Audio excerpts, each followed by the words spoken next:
Welcome to our third floor. Today is June 18th, 2025. You're not the boss of me, one kid said to the other. You're not the boss of me, the other kid replies back. We laugh at this today, but maybe we remember being in this situation before.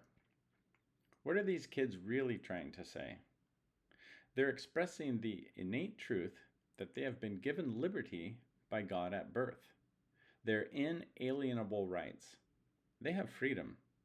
And they're trying to convey this universal truth that God has created all mankind with having a free will, the free will to make their own decisions.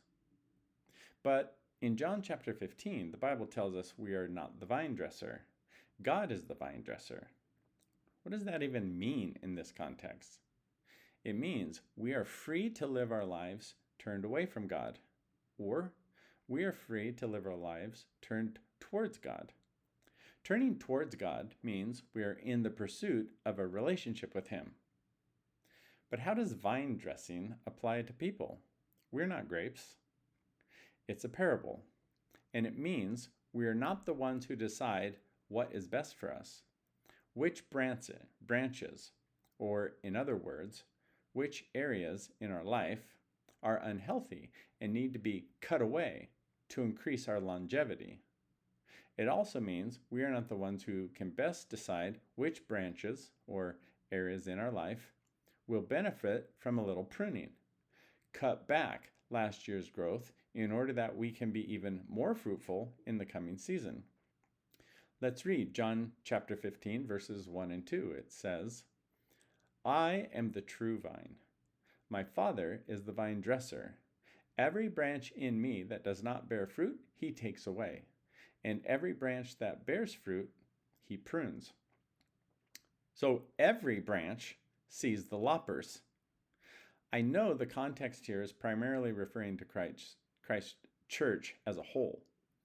But it occurs to me that this pruning also refers to how God cultivates us individually. He might remove us completely from an area in our life, or He might cut us back from an area in order to redirect our growth in another direction. This is a metaphor referring to the same trials James speaks about in chapter 1 of his book. And it also refers to the trials that God allows us to experience, described in 1 Corinthians 10:13. We talked about both verses a few weeks ago. So what do we do when we're being pruned? We give thanks to God, trust He is in control of the shears, and pray He gives us the strength and escape to endure it. Amen? Amen.